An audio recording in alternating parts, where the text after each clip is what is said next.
surprised I was replaced by my comare. I need some legal basis before you answer that. Marcoleta, you cannot move because you are not a member of this committee.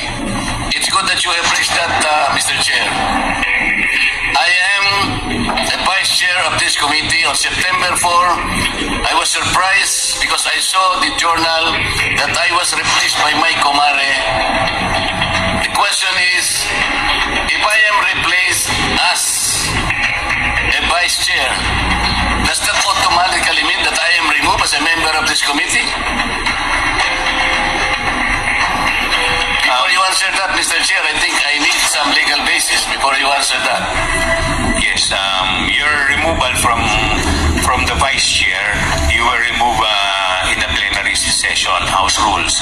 Now, under Section 28 of the House Rules, it provides that the House shall, upon the recommendation of the Committee on Rules, organize committees, their membership, and jurisdiction. Therefore, your removal as vice chair and member of the House was a plenary action, and therefore, it should be the plenary who should include you as member or as vice chair. Mr. Chair, it was very clear that I was removed as vice chair. I was not removed as a member.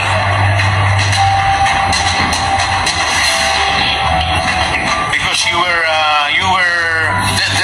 there is this distinction between being a member and vice chair. If I was removed as vice chair, but your appointment as vice chair, you were not appointed as member. Your appointment was as vice chair.